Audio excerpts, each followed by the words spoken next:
వచ్చి వాళ్ళు కూడా వాదనలు వినిపించారు. 200 పేజీల కౌంటర్ కూడా గవర్నమెంట్ వైపు నుంచి దాఖలు చేసిన తర్వాత జడ్జి గారు మొత్తం వాదనలు విన్నారు. జడ్జిమెంట్ రిజర్వ్ చేసి పెట్టారు 31 తారీఖున. నేను ఏసీబీని ఏం కోరుతా ఉన్నానంటే, అదేవిధంగా గవర్నమెంట్ ఏం కోరుతా ఉన్నానంటే, జడ్జి గారు రిజర్వ్ చేసి పెట్టిన తర్వాత తీర్పుని మనం వెంటనే తొందరపడి, నేను ఎక్కడికి పోయేది లేదు, ఎక్కడికి తప్పించుకునేది లేదు, తొందరపడి మీరు అనవసరంగా ఎందుకు ఈ హడావుడి చేస్తున్నారని అడిగాను.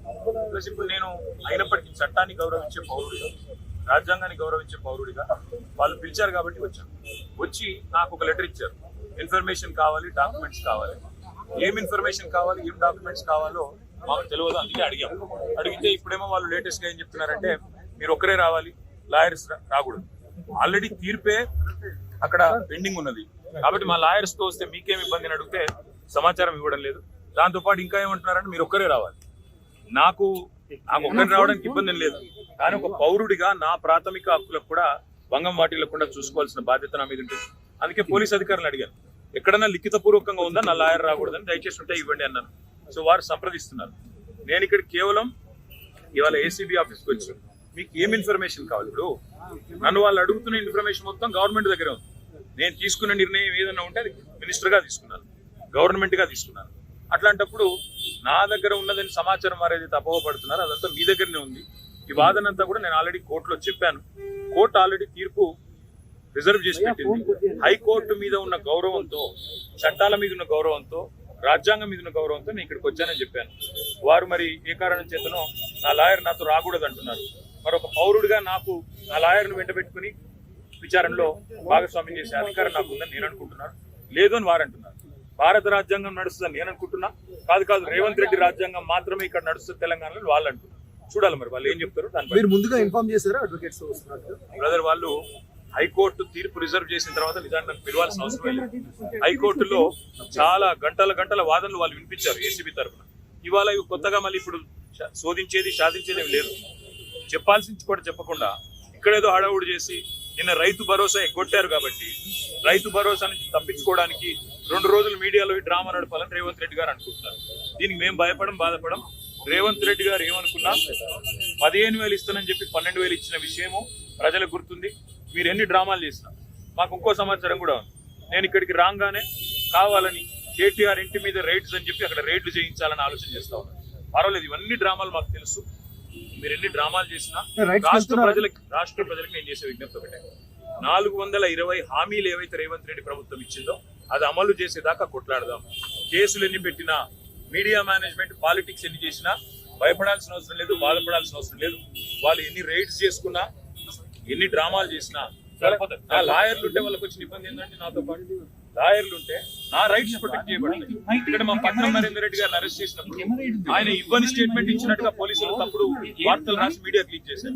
అట్లా కాకుండా నా రైట్స్ నేను ప్రొటెక్ట్ చేసుకోవాలి, లాయర్ ఉండాలని కోరుతున్నాను.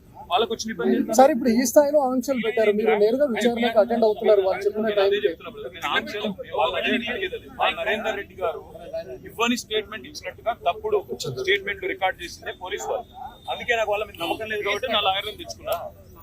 ఇప్పుడు మా ఇంటి మీద రైడ్స్ రైడ్ చేసి నాకు తెలిసి రైడ్ చేసి అవసరమైతే కొన్ని ఇంప్లాంట్ చేసి కొన్ని లేనిపోని సృష్టించి అందులో ప్లాంట్ చేసి దాని మీద కేసు బనాయించాలని వీళ్ళ చిల్లర ప్రయత్నం. నేను చిట్టినాయుడు గారికి చెప్పేది ఒకటే, ఇవన్నీ డ్రామాలు చేసినా, ఎన్ని కథలు పడ్డా, ఎన్ని అక్రమ కేసులు పెట్టినా, నువ్వు రైతు భరోసా ఎగ్గొట్టింది ప్రజలకు తెలుసు, నువ్వు మాట తప్పింది తెలుసు, 420 హామీలు ఎత్తగొట్టింది ప్రజలకు అర్థమైంది. నువ్వెన్ని చేసుకున్నా తప్పకుండా నేను వదిలిపెట్టాం. ప్రజాక్షేత్రంలో తప్పకుండా మా హక్కుల కోసం కొట్టాడు. ఇవాళ నేను అడిగేది ఏంటంటే, మొన్న నరేందర్ రెడ్డికి జరిగింది, ఇవాళ నాకు జరగదని గ్యారంటీ ఏంటి? నరేందర్ రెడ్డి ఈయన స్టేట్మెంట్ ఇచ్చినట్టు, కన్ఫెషన్ ఇచ్చినట్టు, అనవసరంగా నా పేరు చెప్పినట్టు లేనిపోయిన పుకార్లు వీళ్ళే సృష్టించిన పోలీసులు మీడియాకు లీక్లు ఇచ్చారు. నాకు కూడా అట్లే చేస్తారనేది నా డౌట్. రెండవది వాళ్ళని మళ్ళీ చెప్తున్నా, నేను ఇక్కడ రాగానే నా ఇంటి మీద రైడ్ చేయాలని చెప్పి వాళ్ళు ప్లాన్ చేసుకున్నారు. తప్పకుండా నా ఇంటి మీద రైడ్ చేస్తే కూడా అందులో ఏమని ఇరికిచ్చి రేవంత్ రెడ్డి గారు ఇచ్చిన 2 చిట్టీలు, అవసరమైతే ఇంకో 2 ఏమైనా సృష్టించి వాళ్ళు ఇరికిచ్చి కావాలని బదనాం చేయాలన్న చిల్లర ప్రయత్నం చేస్తున్నారు. నా హక్కుల కోసం తప్పకుండా నేను కొట్లాడతాను. న్యాయవాదుల సమక్షంలో ఎంక్వైరీ చేయాలని కోరుతున్నాను. తప్పే చాలా సేపటి నుంచి వెయిట్ చేస్తున్నారు, గెట్సే వెయిట్ చేస్తారు, ఏమని చెప్తున్నారు? 5 నిమిషాలు చూసిన తర్వాత మరి పోలీసులు సహకరించకపోతే నా దారి నేను. అంటే ఇప్పటివరకు అయితే ఏం చెప్పట్లేదు పోలీసు వాళ్ళు. మరి లిఖితపూర్వకంగా ఏం చేయట్లేదు, కానీ వాళ్ళు ఫోన్లు వాళ్ళు ఏదో మాట్లాడుతున్నారు పైకి. రేవంత్ రెడ్డికి మాట్లాడుతున్నారు, మరి ఇంకా డీజీపీకి మాట్లాడుతున్నారు, ఎవరికి మాట్లాడుతున్నారో తెలియదు. వాళ్ళు ఏం చెప్తారో దాన్ని బట్టి నా తదుపరి సార్ ఇప్పుడు అడ్వకేట్స్ అనుమతి లేదు అనేది అయితే నిబంధన లేదు కదా సార్. అడ్వకేట్స్ అనుమతి లేదు అనేది తప్పు. మొన్న పట్నం నరేందర్ రెడ్డి మీద ఏ కుట్ర అయితే వీళ్ళు చేసిండ్రో, ఆయన ఈయని స్టేట్మెంట్ ఇచ్చినట్టు పోలీసు వాళ్ళు ఏదైతే దొంగ స్టేట్మెంట్ సృష్టించి ఆయనను నన్ను బదనాం చేసే ప్రయత్నం చేసిండ్రో అది జరగకూడదు అన్నదే నా తాపత్రయం. అందుకే లాయర్ ఉండాలని నేను కోరుతున్నా. లాయర్ ఉంటే వాళ్ళకి అభ్యంతరం ఏందో నాకు అర్థమైతే లేదు. ఏమైనా కానూన్ ఉందా చూపెట్టు, కాగితం చూపెట్టినట్టు కాగితం చూపెట్టు.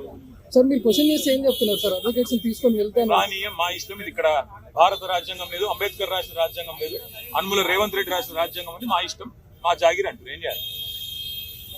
సార్ ఉద్దేశపూర్వకంగానే మిమ్మల్ని ఇక్కడ డైవర్ట్ చేసి ఇంటి వైపు రైడ్కి వెళ్ళారు. ఇంటి మీద ఇప్పుడు రైడ్కి వెళ్ళడానికి ప్రయత్నం చేస్తున్నారు. వాళ్ళు రైడ్ చేసి కూడా మన ప్లాంట్ చేస్తారని నా అనుమానము. తప్పకుండా చట్టపరంగా న్యాయపరంగానే పర్లేదు. ఆల్రెడీ తీర్పు రిజర్వ్ అయ్యింది. అయినా ఈ డ్రామా చేయాల్సిన అవసరం ఏంటో పోలీసులకి. ఈవెన్ ఫామ్ హౌస్ కేసులో కూడా ఇంటి దగ్గరకు వచ్చి ఎలాంటి అనుమతులు లేకుండా దగ్గరికి వచ్చి డ్రామా చేసి అక్కడ ప్లాంట్ చేసి రేవంత్ రెడ్డి ఇచ్చిన కొన్ని ఆడ పత్రాలు పెట్టి లేదా ఇంకోటి పెట్టి కేసులు పెట్టి ఇరికేయాలన్నది వాళ్ళ తాపత్రయం. అన్నింటినీ కూడా న్యాయపరంగా ఎదుర్కొంటాం. Yes, they are going in the next 15-20 minutes. Yes, మీరు ఒక మాజీ మంత్రి ఇలా రోడ్డు మీద కాకుండా కనీసం లోపలికి పిలిచేనా చెప్పాల్సిన వాళ్ళ విఘ్నత, అది రేవంత్ రెడ్డి గారి యొక్క విఘ్నత, వారి యొక్క తెలివితేటలు. నేను సహకరించడానికి ఇక్కడికి వస్తే నన్ను కనీసం లాయర్ కావాలని నేను కోరేందుకు కారణం ఒకటే. మొన్ననే పట్నం నరేందర్ రెడ్డి విషయంలో వీళ్ళు చేసిన కుట్ర.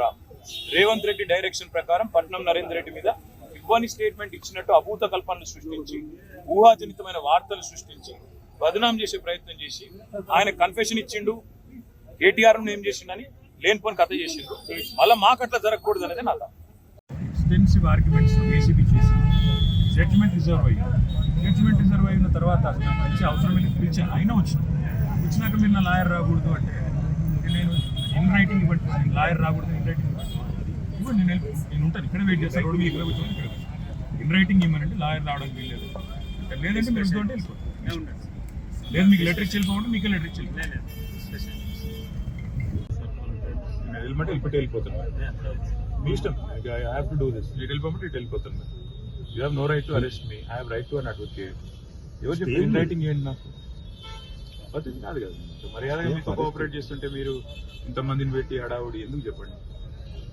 Right to an advocate. ఆడ పోయినాక వాళ్ళని చెప్పమని మీరే మీకు చెప్తుంది.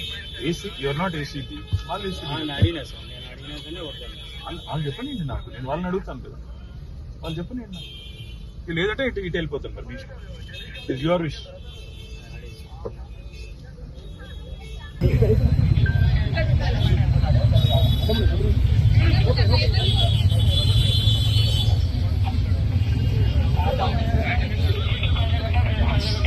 పార్టీ